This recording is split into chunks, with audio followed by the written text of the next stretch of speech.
Well, I have the great honor of opening up this discussion on Canadian perspectives. And yeah, it is an honor. And it is especially this year, things are getting interesting in Canada. In the past, we would say, oh yes, look what's happening elsewhere, and it's not really like that yet here, but wait, it will come. But yes, in the past year, we've started to see the instability, the political polarization come to Canada. And yeah, so this discussion on perspectives is very, very important for us. And yeah, it is our tradition as an organization, as an international, to start our congresses with discussions on perspectives. If you've been to trade union conferences or NDP or Quebec Solidaire conferences or other left-wing party conferences, you notice they don't do this. And this is why they're so confused. Because they don't iron out what is happening, what is likely coming, so they can't prepare for it. Yeah, but the question of discussing perspectives, we have to answer some key questions. Is capitalism in a healthy state?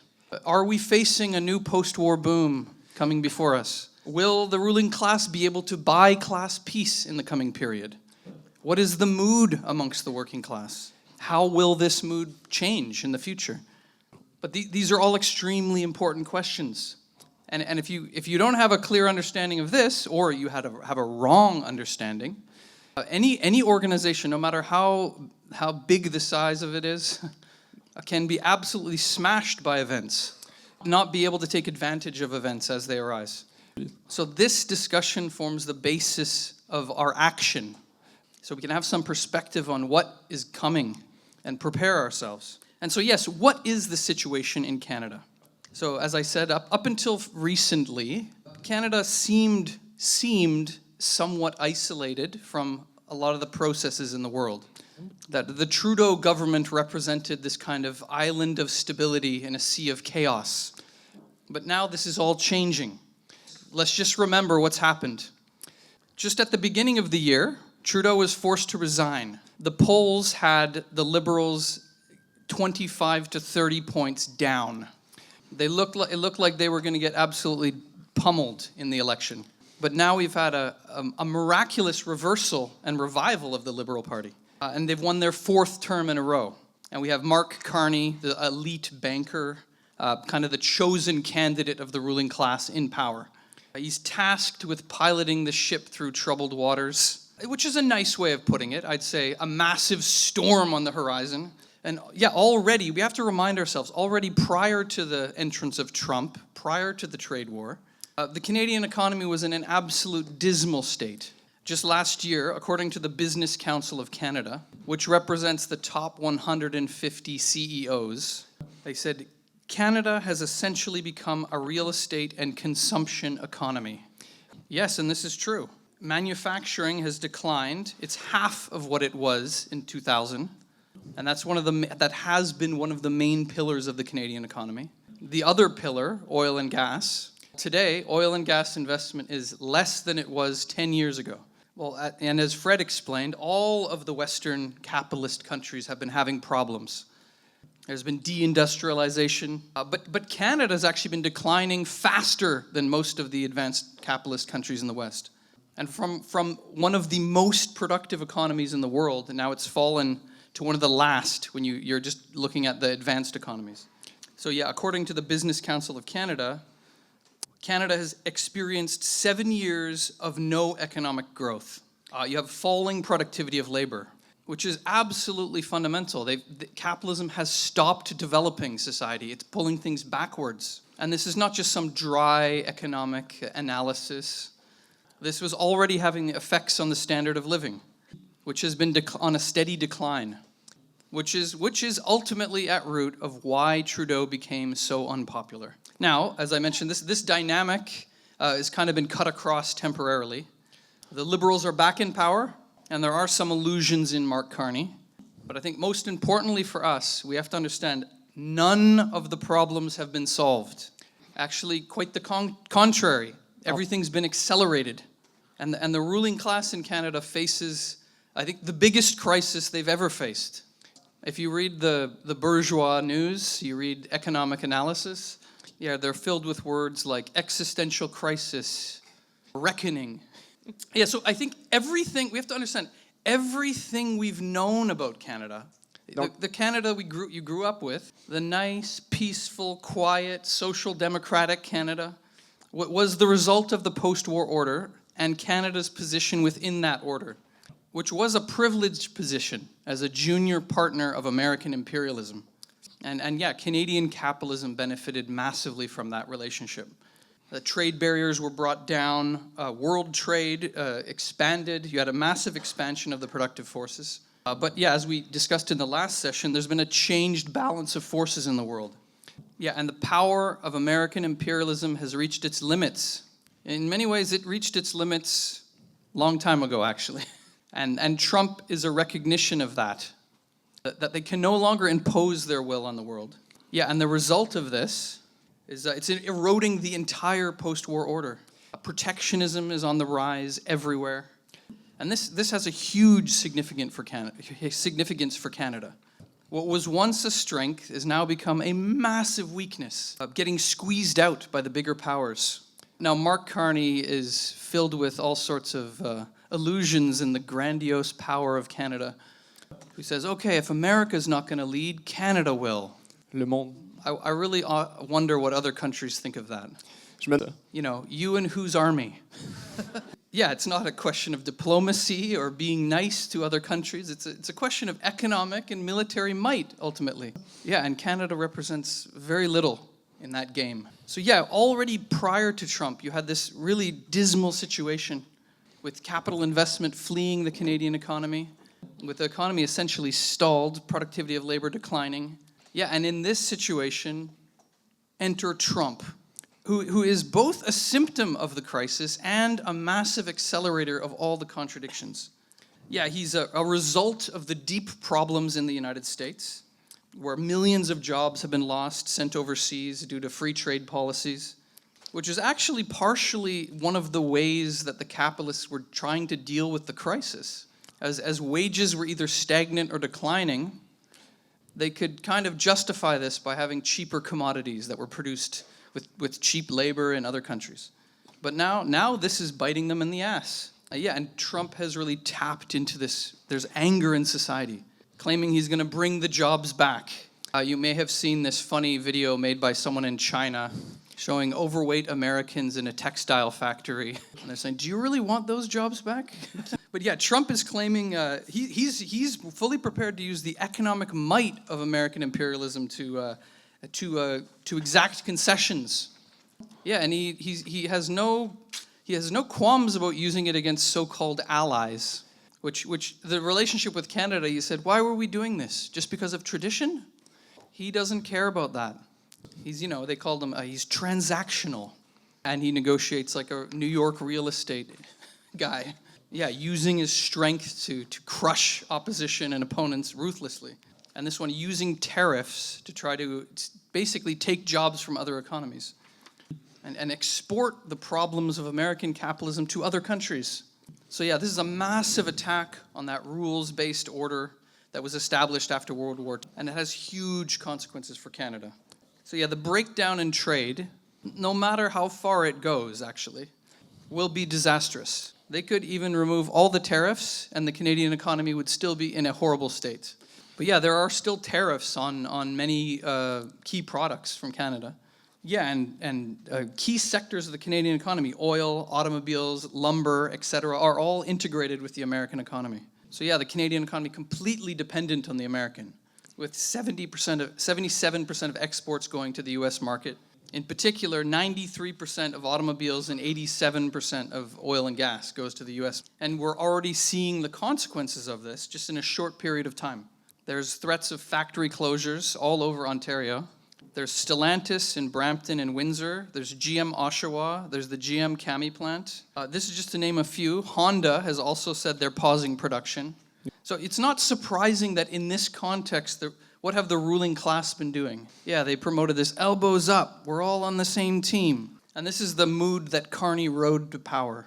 But yeah, we are clearly not on the same team. And yet we have to have a working class approach to this trade war. And we should start from the fundamentals. Yeah, capital is international. The capitalists use the nation state to protect themselves and force themselves on others.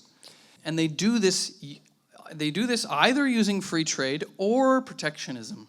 Of course, they always use the argument that this is in the best interest of the workers in their country. But we cannot fall for that argument. That this trade war is not our war. That the capitalists they're essentially pitting workers against each other. And this does not benefit the workers in any country. Yeah, workers of the world unite. An injury to one is an injury to all. And yeah, with this, pretty much the entire left has capitulated to the Canadian side of the trade war in Canada. And yeah, completely abandoned the genuine left-wing Marxist approach. And left no independent message from what the bourgeoisie were saying. This is the lesson of the NDP. Yeah, but anyone who thinks, but what are we going to do? We have to do counter tariffs. We have to protect Canadian jobs. You communists are saying you don't want to protect those jobs.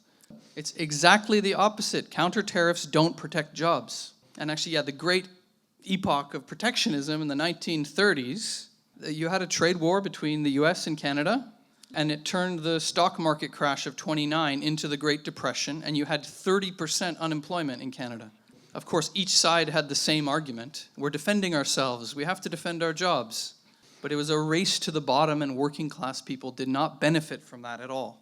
And the general conclusion is destroying productivity, prioritizing less productive produced goods, could even likely provoke a wave of inflation again, which hits the poorest the hardest, of course. Yeah, and for no particular reason, the counter tariffs and these types of measures, they're there to protect the profits and the market share of the Canadian companies. But yeah, this is not our war. So yeah, our job as the RCP, as the Revolutionary Communist Party, and as the Revolutionary Communist International, is to defend internationalism and class solidarity. But yeah, this crisis is also exposing deep problems in the Canadian Federation. And actually, if you think about it, Canada is a very strange country. That generally speaking, one of the central tasks of the bourgeoisie was to create the nation state. And why do they do that? So they can have a unified national market, which allows the best conditions for the development of capitalism and the unhampered development of the productive forces. And this is precisely what happened with the American Revolution, the French Revolution, etc. They unleashed the development of the productive forces. But Canada never had a successful revolution. So Canada developed really slowly. But the economic dynamic of capitalism developing in the US meant inevitably the Canadian economy developed basically as an adjunct, as a connection to the US economy. And actually on the point of the whole 51st state Canadian annexation of Canada thing, I think the question shouldn't be why does the US want to annex Canada, is why hasn't Canada already been annexed? That yes, this isn't this nice liberal game of diplomacy. That yes, it is a economics. It's a power and economics game. And yeah, the U.S. actually attempted to take over Canada a few times already in the past. Actually, when Engels visited Canada and America in 1888, he has some funny letters that he wrote, where he basically says, I was traveling through Canada and I thought, wow, what a backwards place. It's like the U.S. are going to annex this place, no problem, you know. Yeah, but yeah, this is imperialism. This is the game of imperialism. And I think the only reason Canada wasn't annexed was because of the post-war order, the Cold War, it created different conditions. And Donald Trump, he expresses the interests of American imperialism in very direct terms, without the hypocritical window dressing about democracy and sovereignty and blah, blah, blah. So yeah, because the development of Canadian capitalism was has been very tied to American capitalism, the result of this is a highly provincialized economy with a relatively low level of integration and centralization in the Canadian economy. That each province does more trade with the U.S. than they do with other provinces. And this has political repercussions. Because you see how some of the political leaders in the provinces tend to prioritize their local industry. Yeah, and the federal government has to balance between these competing economic and political interests. And they don't always succeed in that. Just one recent example. So?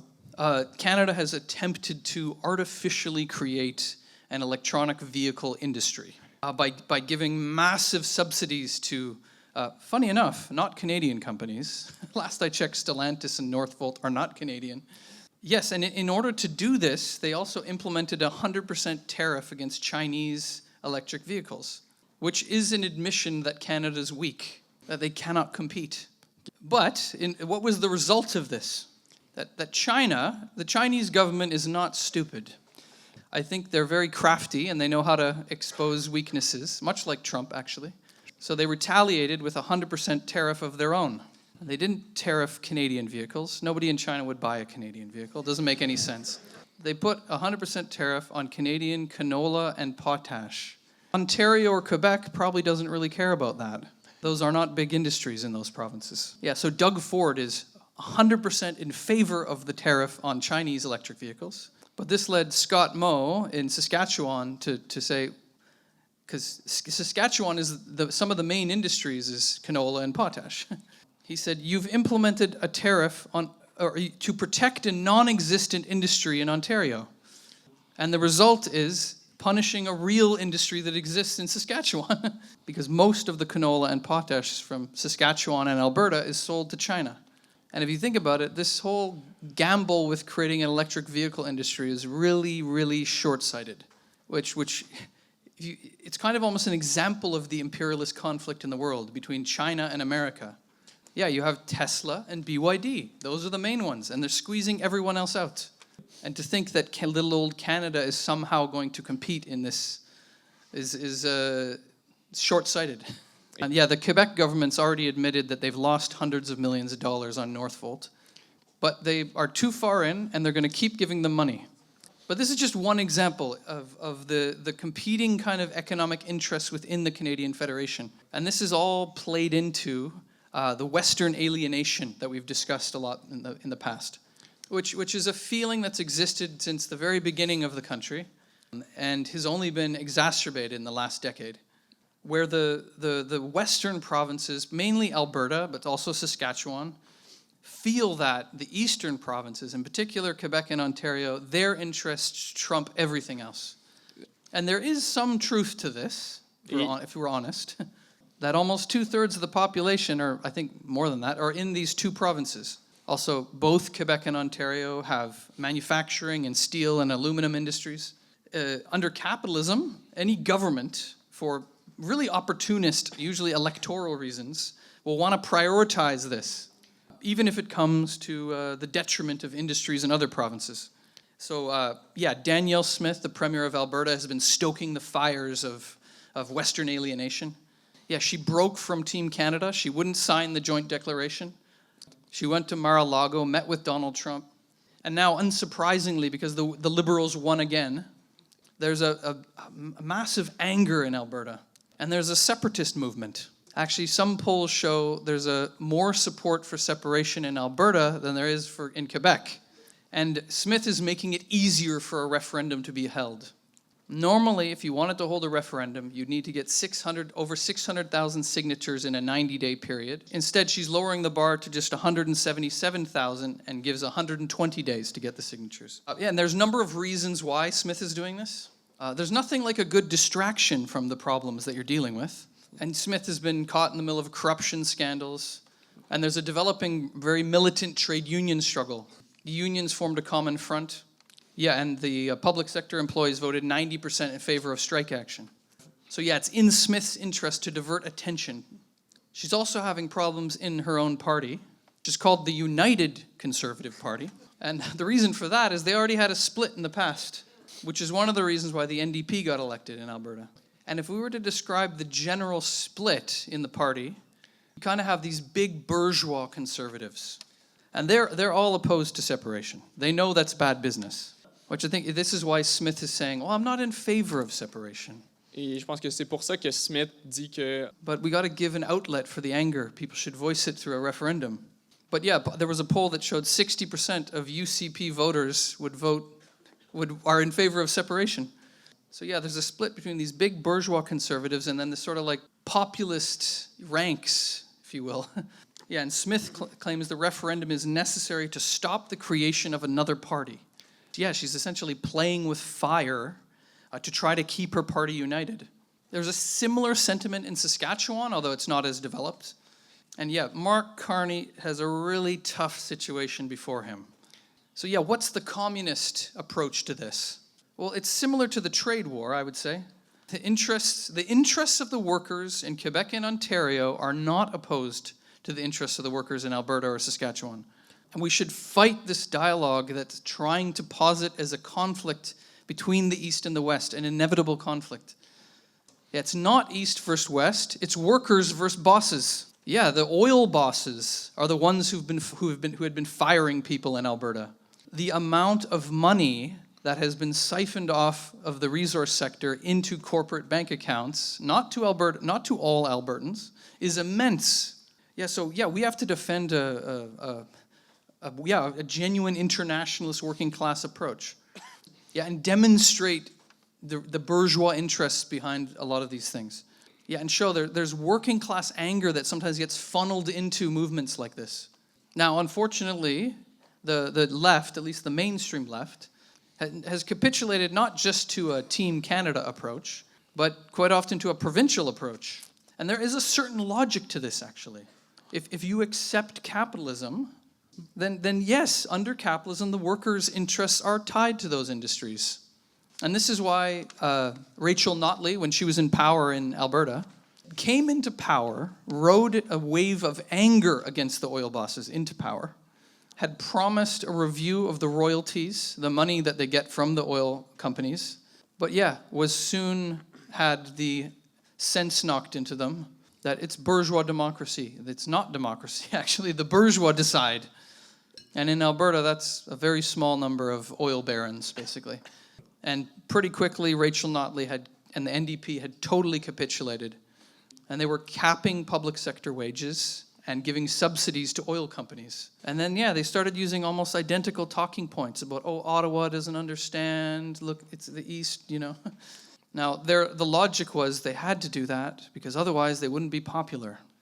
Now, what's the result? Well, they're reaping what they've sown. The Alberta NDP has essentially severed ties with the federal party. This sort of liberal guy, I guess liberal sort of conservative guy, Nenshi, is leading the party, and they voted to that if you're a member of the Alberta NDP, you're not a member of the federal party. And so this is the downward spiral of pitting workers against each other, splitting the movement, and no worker wins in this situation. No. Now, you know, the breakup of the country might seem unlikely, but with the economic decay setting in, this can unleash forces political forces that get out of control. And with no genuine working class, revolutionary option on the table, anything can happen. Yeah, so we need to show who's really to blame and to unite workers across the divide. Yeah, so we just, as I mentioned in the beginning, we just had an election. We have a new prime minister. Yeah, and elections are like a snapshot of public opinion, just shifting very quickly. And in this election, what we saw, there was kind of two main questions that people were voting on. Et dans cette élection, on a vu qu'il y avait... there was, prior to the trade war, the overwhelming majority of everyone, the main question was cost of living, the housing crisis, things like this. On these issues, the Liberals were in the toilet, and the majority of people were going to vote Pierre Poilievre and the Conservatives. Yeah, but then the trade war came, and the threats from Donald Trump completely transformed the situation. And there was a huge chunk that was almost out of just pure fear, was uniting behind Mark Carney, and the issue for them was the trade war and Trump. Yeah, and so you had a huge liberal vote and a huge conservative vote, both at the same time, which is why you have the biggest vote for any party ever, actually, the biggest number of votes ever. But they didn't get a majority. So yeah, Carney faces a really difficult situation. So you have declining productivity, you have the end of the post-war order, the trade war, dealing with the fractured nature of the Canadian economy, trying to please different provinces. He's promising to diversify trading partners, increase military spending, at the same time as trying to please the workers in various industries. And he's claiming he's going to solve the housing crisis. He's still an environmentalist, apparently. Yeah. And he believes in helping Indigenous people. But yeah, these things are mutually exclusive. that he's walking a very fine line and he's running out of space. In this situation, you can't please the capitalists and the workers. He can't give capital what it wants while protecting the environment. The new Minister of Housing is saying he's going to solve the housing crisis, but housing prices will still remain high. You see, they're really trying to have it both ways. But yeah, this is because the post-war order is crumbling before our eyes. And what is known as the Canadian model, the capitalism with the human face, is untenable. It is unsustainable. The elephant in the room here is spending on social services. The question of good trade union jobs and benefits. These things must be put on the chopping block sooner or later. A good example of this, we just need to look at the budget. The government has a massive debt problem. The federal debt has more than doubled in the last 10 years. The approach of Trudeau prior to this was to use deficits and run up the debt as a way to get out of the crisis. And he ran a big deficit every year. Did it work? We didn't get out of the crisis. We're sitting here on the verge of an even bigger crisis. Just kicked the can down the road and created new contradictions. Now, Carney is actually not putting forward a budget this year. This is the first time since COVID that this has happened. You can kind of understand. He's dealing with an impossible situation. So last year there was about $450 billion in revenue for the Canadian government. They spent about 10% of that just on interest on the debt. They ran a $60 billion deficit, and Carney's going to run another $60 billion deficit this year. Every deficit just makes the debt bigger and bigger, and it makes the interest payments bigger and bigger, which means less money for other things. Also, the economy is not growing. It's likely to contract this year, which will also likely mean a fall in government revenue, especially because they just cut a bunch of taxes.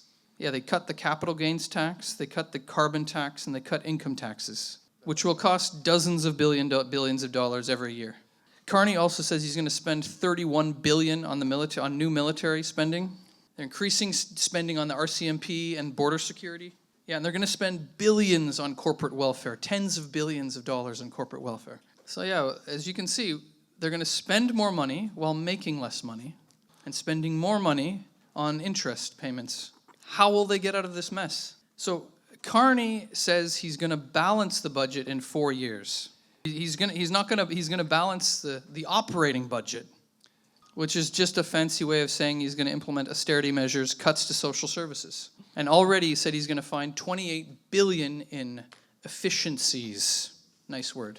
But that's a drop in the bucket. That's not going to be enough. And he's going to continue to run deficits on what he calls capital expenses. Which is more or less just a fancy way of saying corporate welfare. So in this context, the calls for austerity measures, cuts to social services, the arguments about how there's not enough money, Canadians just rely too much on this, et cetera, et cetera. So communists do not accept that logic. We do not accept the logic that there is no money. We don't accept the logic that social services need to be cut. You can see the priorities of the government. They always find money for the corporations, for the military, for the police, because this is the logic of capital.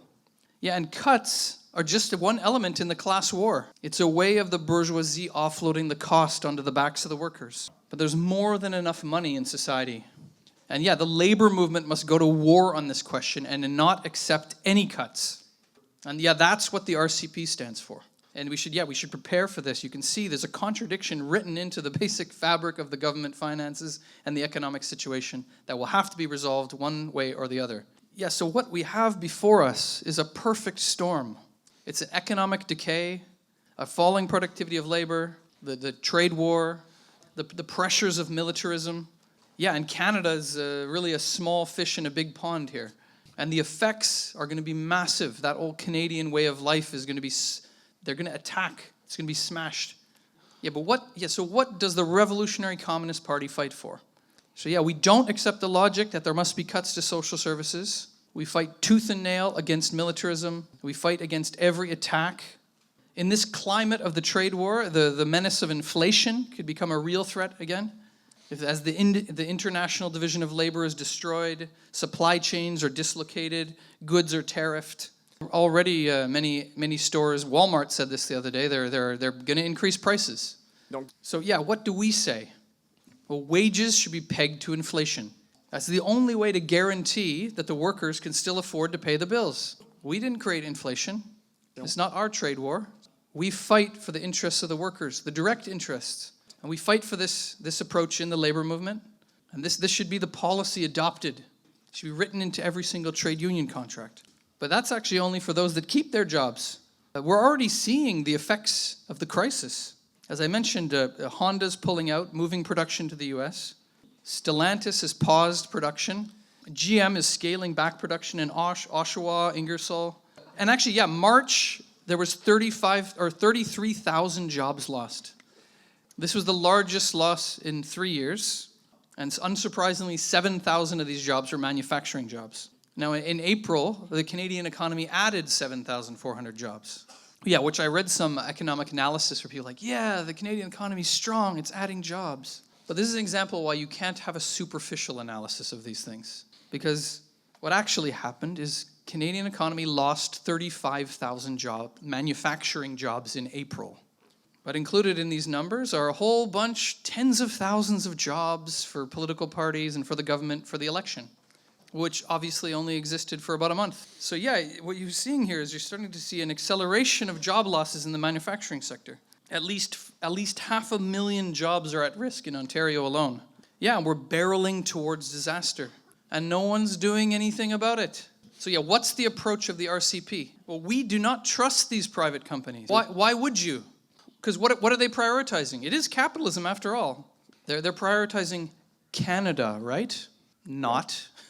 They prioritize their profit above all else. c'est leur profit qui le... Yeah, we do not trust them, and we shouldn't trust them.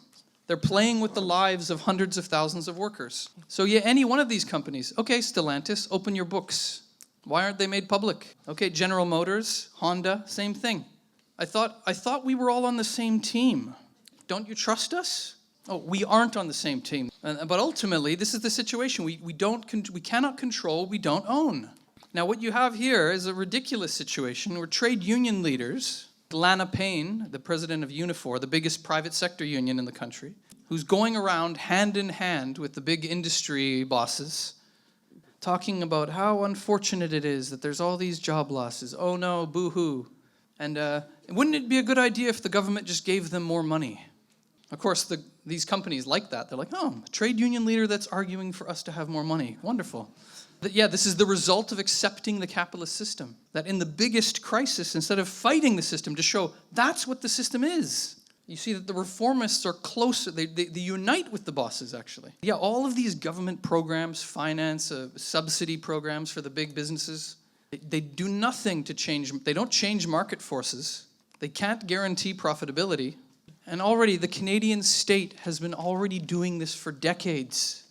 And as I mentioned, the manufacturing jobs have been halved in the last 20 years. And they've just been throwing money at failing companies, which just exacerbates the problem of government debt. And who is going to pay for that? Well, it's not going to be those big bosses. They're going to come for you and me. They're going to come for the workers. So yeah, the position of the communists, the position of the Revolutionary Communist Party, don't subsidize, nationalize. This is the only way to guarantee jobs. This breakdown in trade with the US threatens the entire manufacturing sector. Anyone says, oh, that's going a bit far. That's too radical. Where's the other solution? We need emergency wartime measures to protect entire communities. Yeah, and already Carney and all the big bourgeois are arguing, oh, we got to change the entire economy because we can't be integrated with the US. How are you going to do that with the means of production in private hands of people only looking out for their own profit? Yeah, by their very nature, private companies are the worst suited for this. Yeah, they'll look for guarantees and they'll pull investment out if they're scared they might lose.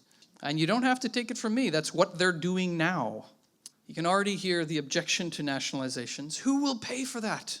You ever hear this argument? You've probably heard it before. That the problem with socialism is eventually you run out of other people's money.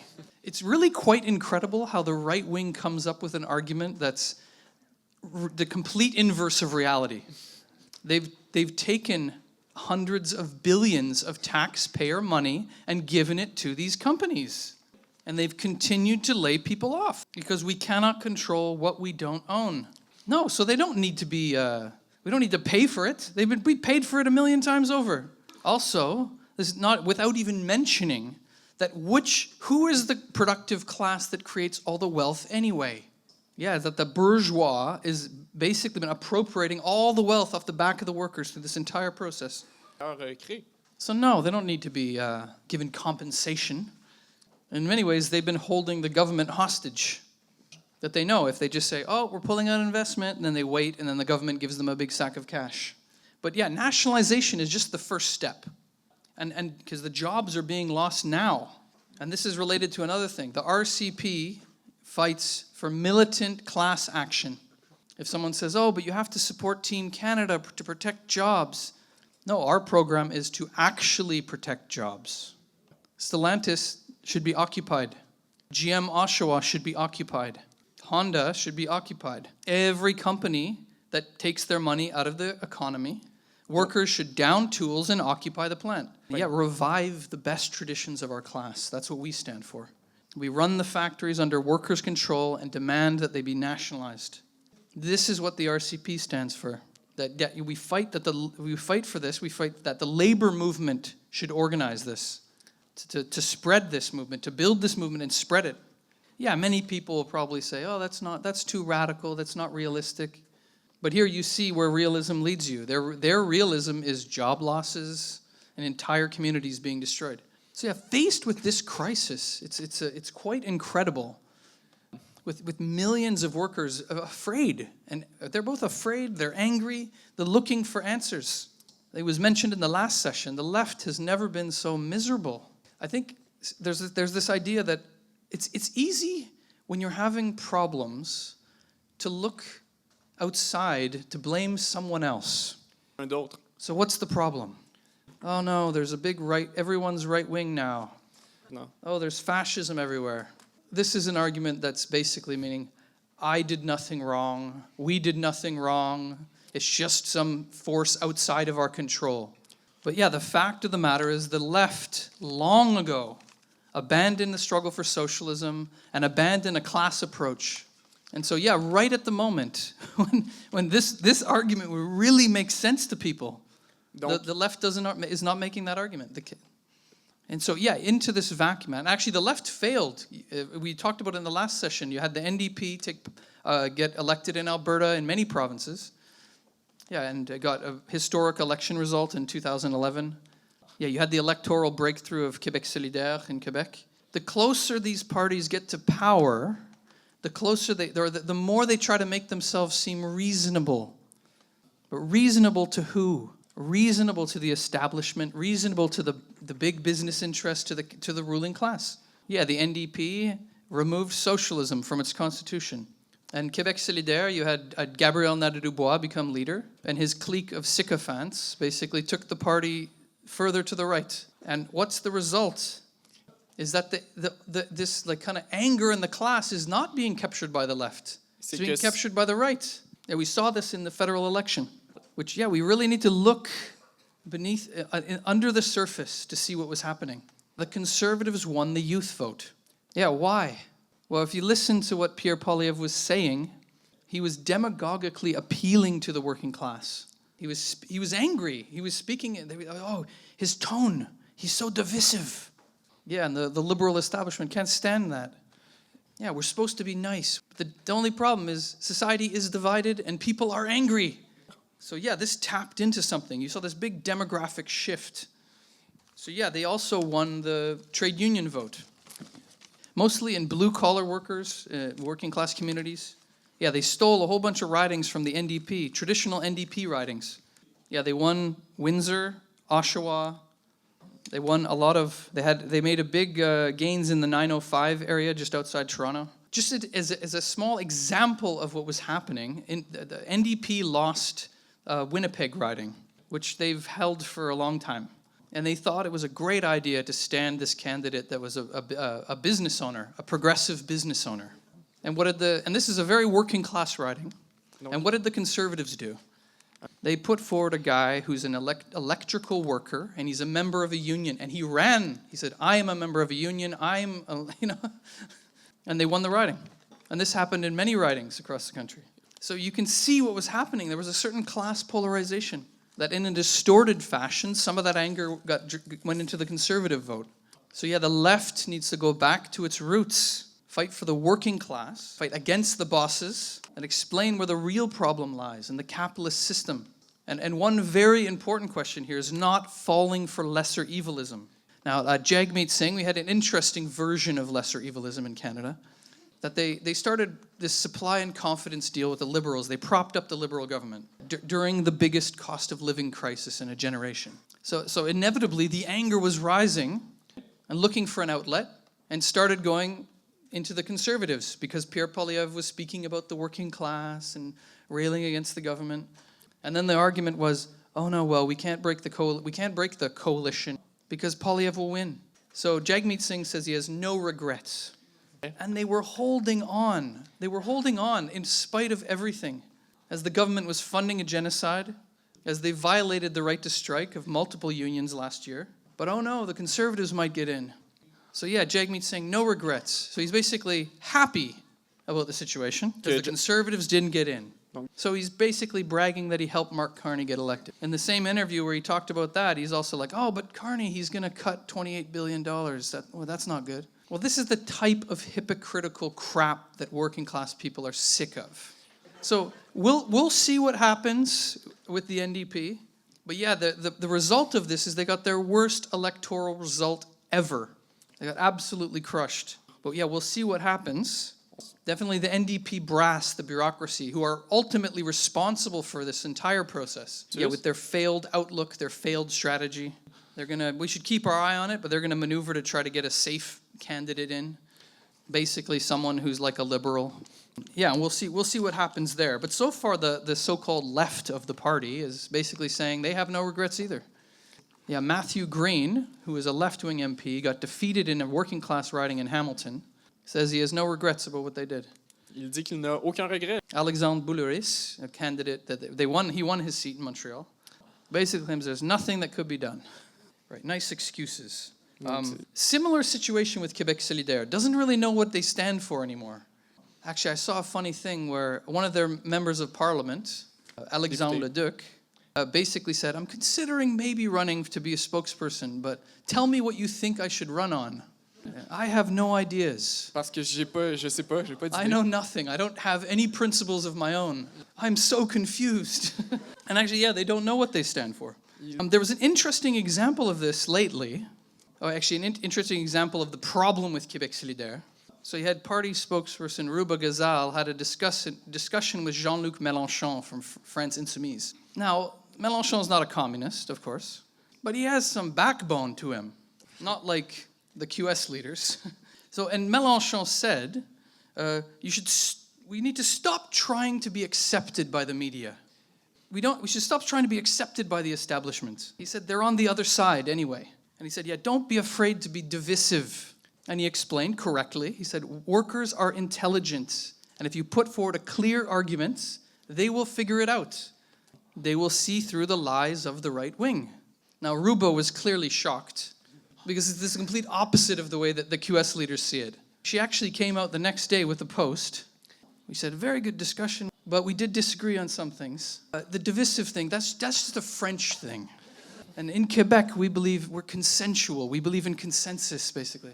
Now, as an Anglophone who moved and lived in Quebec for 12 years, that's a very strange statement.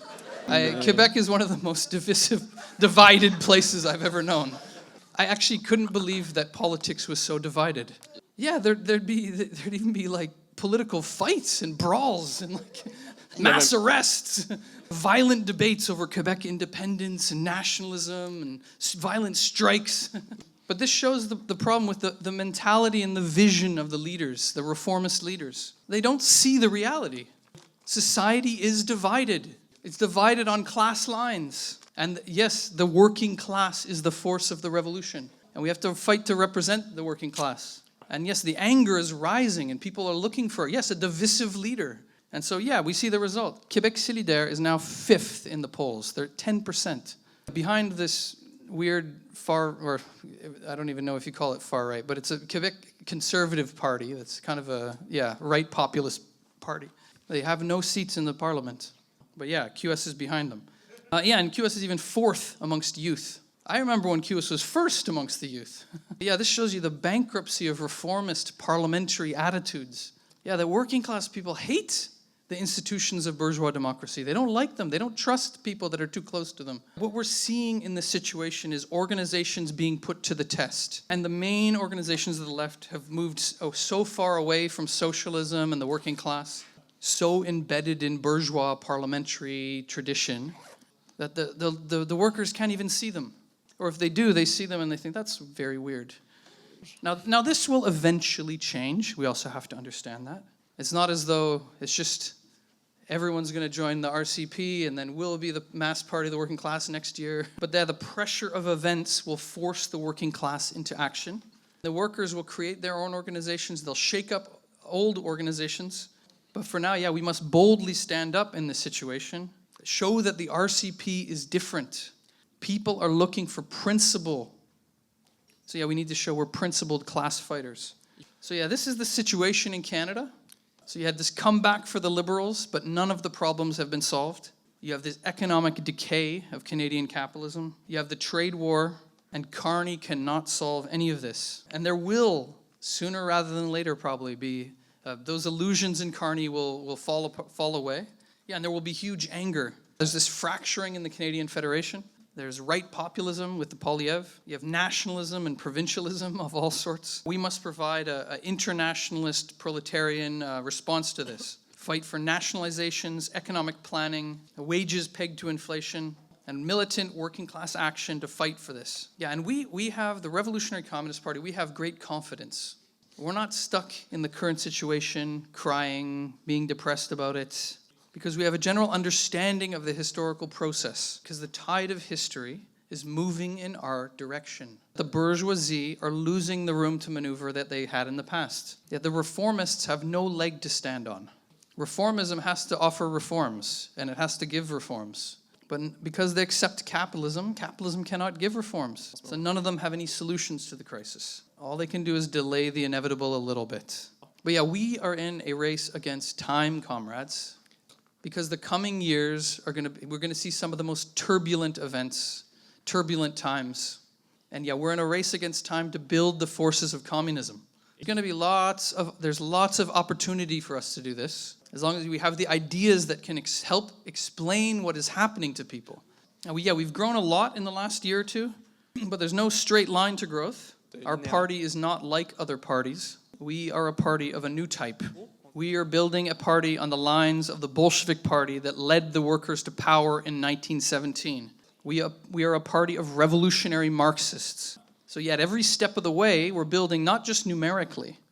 We're building ourselves. We're building future leaders. We're educating and training ourselves for that task. That is what we need to do.